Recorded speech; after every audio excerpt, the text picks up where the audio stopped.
Hi, and welcome to Aqua in the Desert. 1 Timothy chapter 6 verse 10. The love of money is the root of all evil. The Illuminati elite members don't follow the Bible, but live by their golden rule. He who has the gold makes the rules. This is potentially Illumicorp's most effective instrument for global control. Through international banking, we manipulate the fate of all countries. We have introduced many institutions, such as the IMF and WTO, that work in our favor to impoverish disobedient nations. Always remember, debt is a powerful weapon against countries that don't share Illumicorp's vision. Perhaps our greatest achievement in banking is the Federal Reserve System. It is a collection of international banks owned by Illumicorp members and financiers. It was created to form a centralized banking system through the Federal Reserve Act of 1913, an act that was indeed penned by some of our most esteemed members. Many of you might still assume that the government itself prints and issues the currency. That is not the case. When America needs money, they go to our boys and ask for it. The money is printed, but it is only representative of a loan. Interest accrues on that dollar until it is paid back to the Fed. In fact, the federal taxes paid by the American population go almost entirely to paying off this debt. So you see, Illumicorp derives a healthy amount of its operation funding directly from the debt of the public. Needless to say, this is one of our most crucial sources of funding and one of our proudest achievements here at Illumicorp. Through mergers and acquisitions, we have slowly and silently bought up the majority of U.S. industry. Illumicorp and its members own most of the oil, transport, banking, media, food and communications industries in America and abroad. Through fewer and fewer conglomerates, we are able to effect with great precision the machinations of labor and government. Prominent Illuminati families own and control the biggest and most influential international banks in the world. These banks finance everything from real estate to wars and blow expensive hot air into the economy of several third world countries. Their goal is to bring the whole world, except the Illuminati elite, into a debt slavery. I'll come back to that in another of these videos. In all other countries, it is the national bank which prints and distributes the money which is linked to the surplus of value of goods exported minus the goods imported. If a country doesn't have a surplus, which many countries don't, they need to borrow money with real value attached, which in most cases is a scam.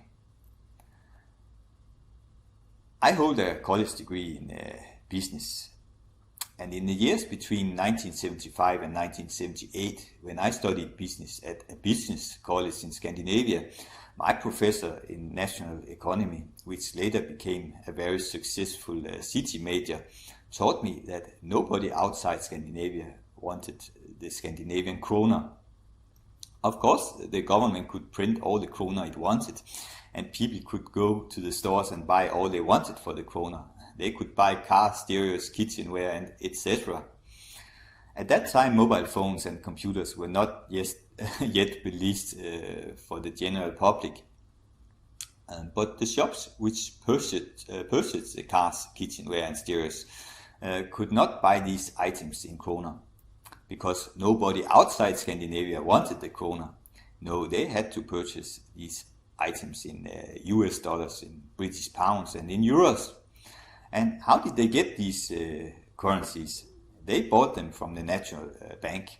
And how did the national bank get it? The bank got it from goods which were exported out of Scandinavia and sold in these currencies, and then exchanged back into krona by the national bank. That meant that behind every krona was a production company, which meant that every krona had a value attached to it, namely the value of goods produced and exported minus the value of goods imported. The Federal Reserve Bank didn't have any value behind their money. They didn't produce anything. No, they invented that value out of thin air. That thin air was then borrowed to the US government for distribution against an attached interest, which I believe for the moment is around 2.5%. America became the world's financial and military superpower by selling thin air, and not because they produced anything of value. Some of the Federal Reserve Bank owners had silver and gold reserves, and in the beginning people could actually go to the Federal Reserve Bank with their debt notes, their bank notes, their money notes, and change them into silver, which only a very few did. However, since 1934 there has been no value attached to the money notes, which are now debt notes, only worth the paper and ink written on them. Now, to add value to the thin air debt notes, which would make the world buy the worthless US dollars, they got help from the Arabs, who had real value, namely oil. The Federal Reserve owners found a way to attach the value of the Arab oil to the dollar note. That value is nicknamed the petrodollar. This little video clip will explain how they did that.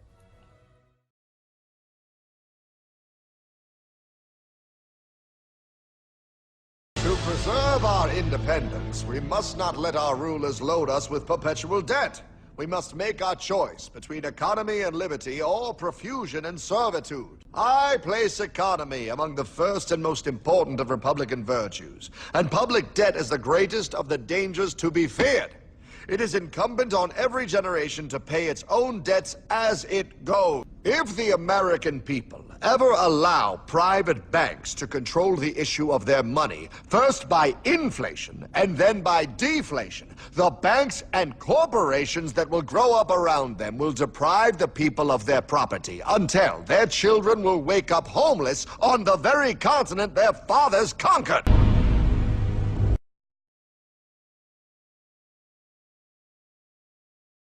Here's that ideal we asked everyone about.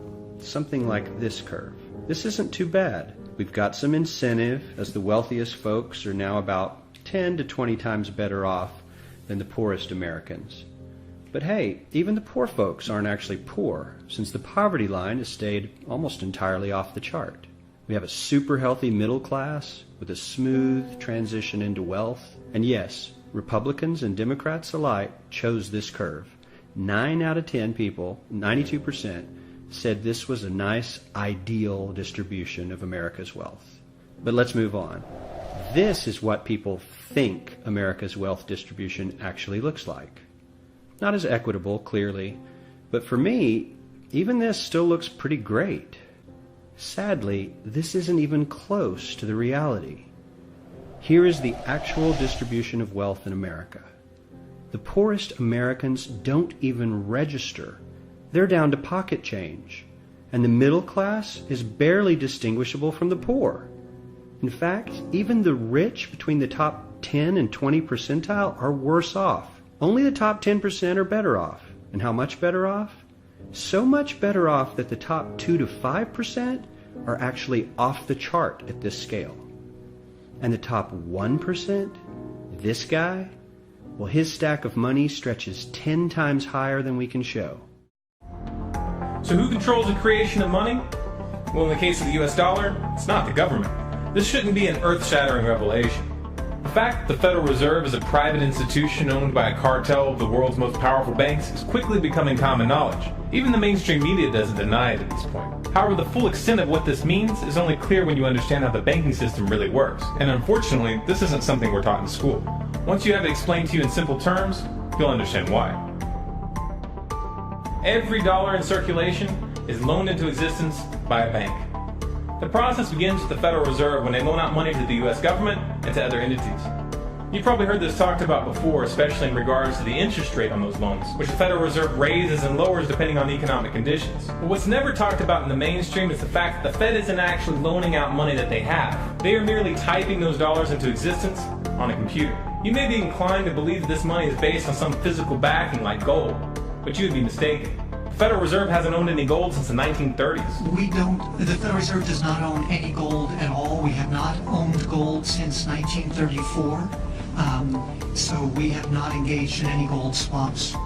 When the Federal Reserve loans money to the US government, The U.S. government gives the Federal Reserve government bonds in exchange. These bonds are simply written promises to pay back the money that was loaned to them with interest through taxation.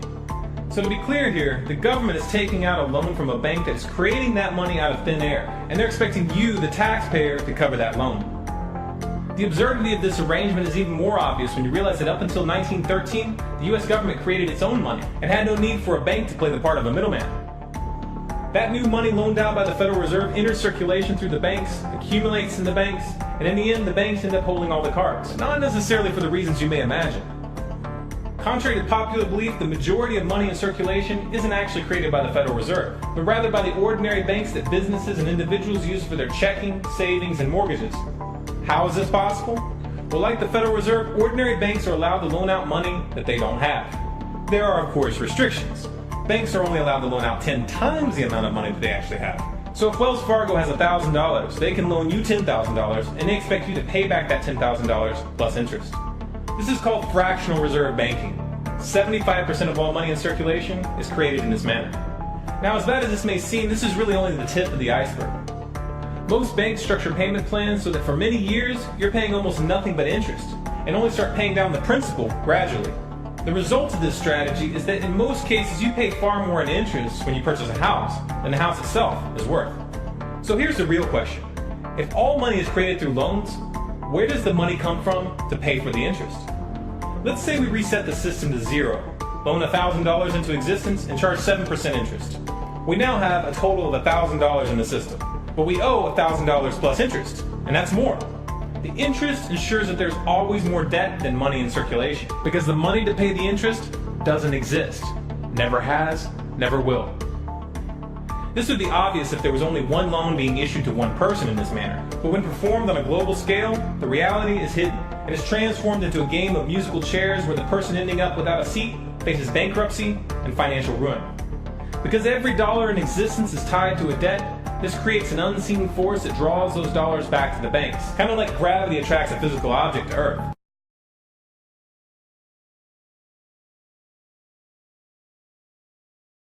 The catch here is that it's the labor of the people that moves that money. Every hour that you work to pay back a loan or to keep the government from throwing you in jail over income taxes is an hour worked for the banks. The total receipts from personal income taxes just barely covers the interest on the national debt. And even the principal for that debt all ends up back in the hands of the banks. And remember, that bank created that money out of nothing. Once you understand that the money that banks loan out isn't actually an asset, but is in fact a piece of legal fiction, it should be clear that you're working for these banks for free. This is a cleverly disguised form of slavery. If you manage to pay your monthly payments, then you are a successful slave, and you are allowed to keep the material comforts that come with that status. But if for some reason you fail to make those monthly payments, then the bank or the IRS comes to take your house, your car, and anything else you have of value. And if somehow, even with this enormous financial advantage, the banks still get themselves into trouble, you, the taxpayer, will be forced to bail them out. No matter what, the banks win. To say the game is rigged is an understatement. You might be inclined to think that if you live outside the United States and you don't use dollars, then this situation has no bearing on your life. But you would be wrong. The dollar is both the world reserve currency and the only currency in which oil is sold on global markets. This is often referred to as the petrodollar status. This means that wherever you live, whether your country is an oil exporter or an oil importer, you are affected. If your country is an oil importer, then you are affected by the fact that in order to keep your country running, you have to acquire dollars. To acquire those dollars, you have to send goods and services to the United States or to someone else who did. Likewise, if your country is an oil exporter, you are affected by the fact that you send your oil to the U.S. in exchange for this debt-based money. You are exchanging something of real and tangible value for digits on a screen. And if for some reason the leadership of your country grows tired of this arrangement and tries to pull off the dollar, you'll quickly find the United States military at your doorstep ready to open up a can of democracy on you. Iraq learned this the hard way when they switched their oil sales to euros in 2000, and Libya when they tried to organize a gold-based currency for Africa. Debt-based money is a masterpiece of social engineering, the ultimate tool of the ruling elite. Yet in reality, the whole thing is nothing more than a construct of belief.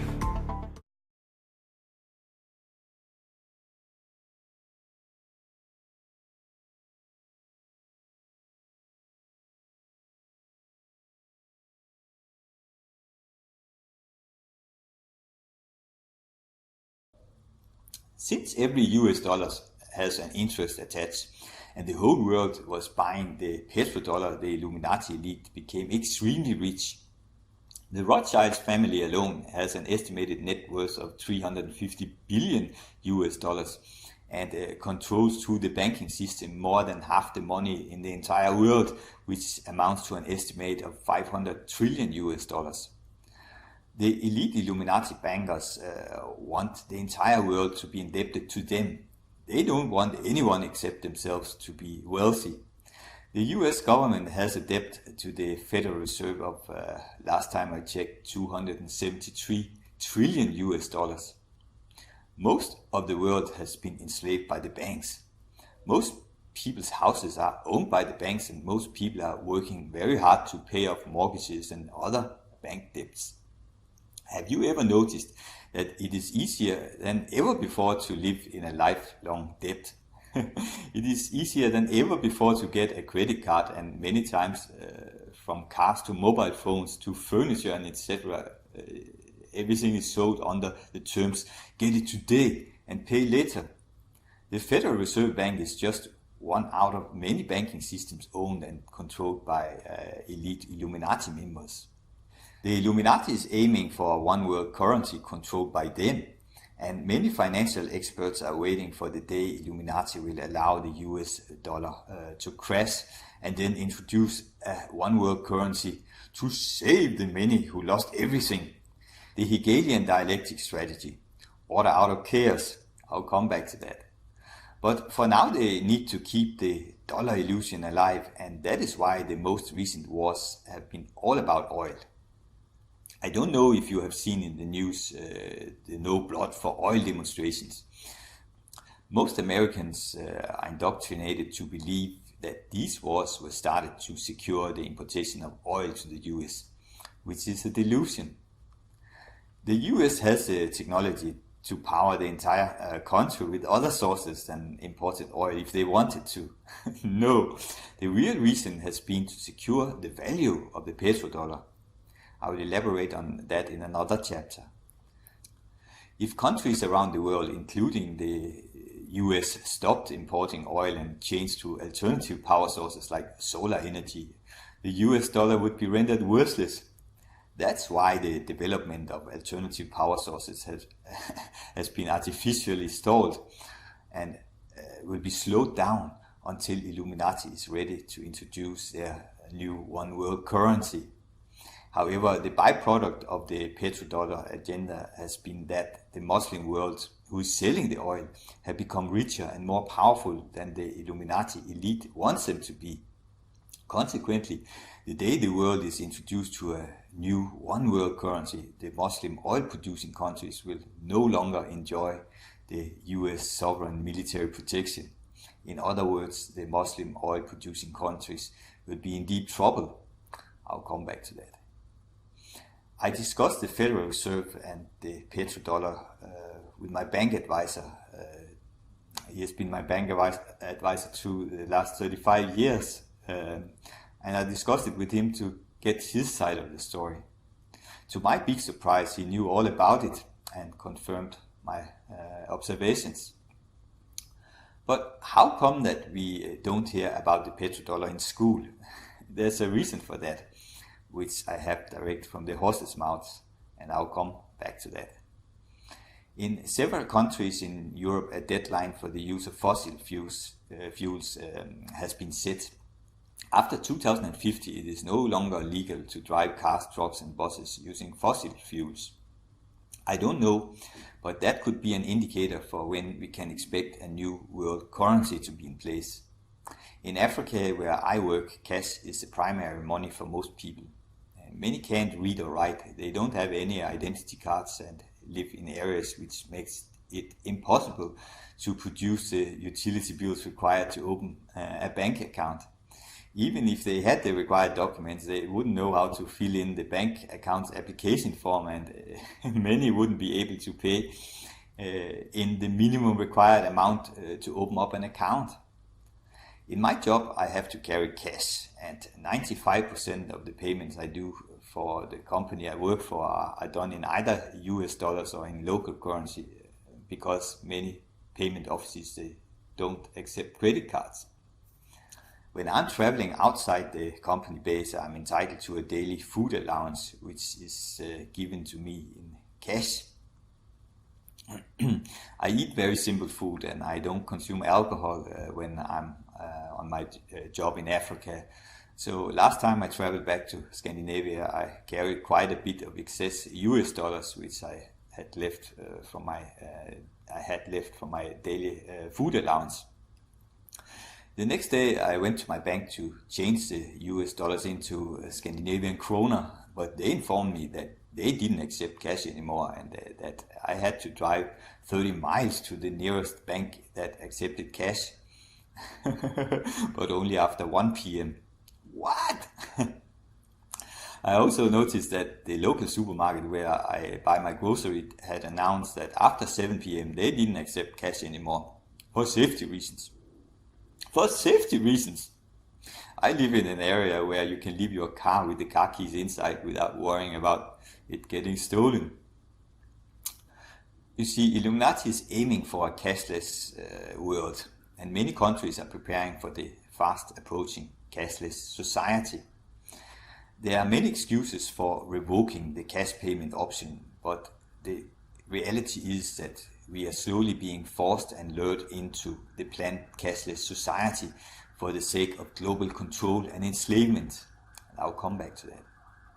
Illuminati is aiming for a cashless world, and all countries around the world are now preparing for the fast approaching cashless society.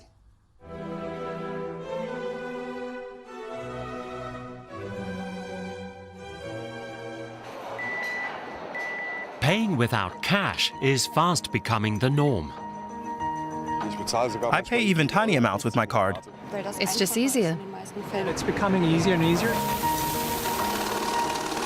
Will cash soon be a thing of the past? When I think about it, I pay more without cash than with. We cannot use cash money in Sweden anymore. Around the world, financial corporations, politicians and leading economists are working to do away with cash. I'd see a future where you will be able to hold digital euro, digital dollars directly at the central bank.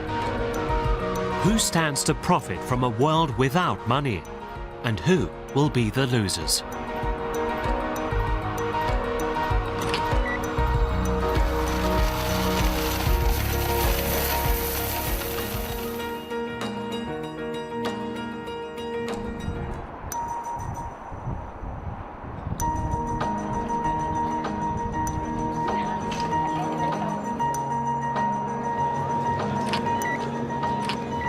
A world without cash. In Sweden, that's now all but a reality.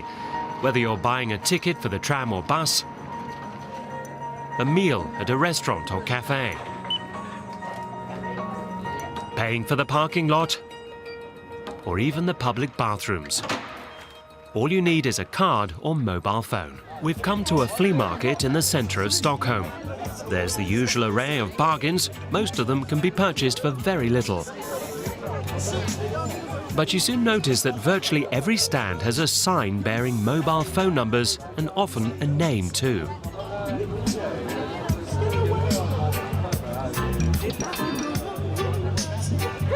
If you find something you like, you just pull out your phone and swish. It's Sweden's very own mobile payment system.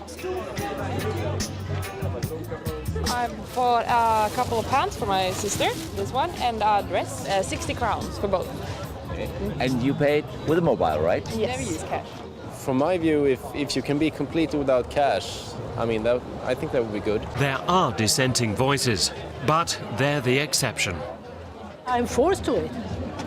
We cannot use cash money in Sweden anymore. At least very, very, very little, because they take it away. The main beneficiaries of this development are located on the other side of the Atlantic. Conventional credit card companies like Visa and MasterCard, but also new payment service providers like Google or Apple and Amazon. The online retailer has now opened a number of supermarkets without checkout. Customers simply scan their phones at the entrance. After that, cameras track what items they select. Facial recognition technology allows the system to identify each customer and bill their credit card as they leave. A receipt for their purchases then appears in their Amazon Go app.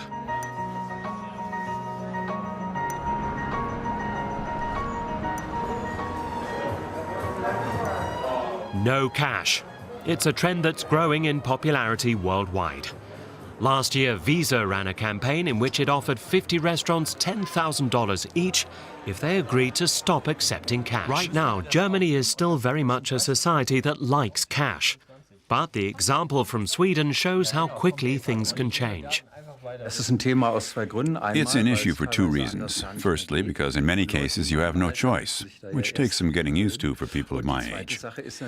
But secondly, it raises concern because we're losing an element of freedom here. We're allowing ourselves to be monitored. In November 2016, India made a shock announcement.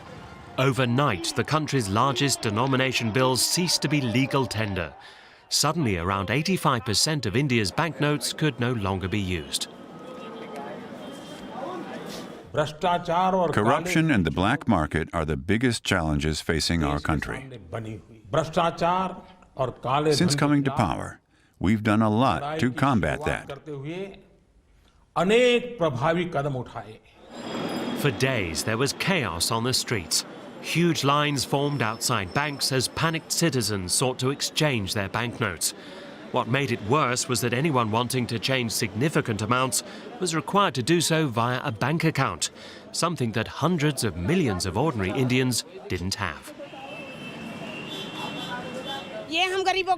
I can't get any money. The government is killing us with this program. I haven't slept for 3 days. You can't imagine the pressure I'm under. But the government initiative was certainly successful in one thing. It forced many Indians to start using a credit card and various payment apps.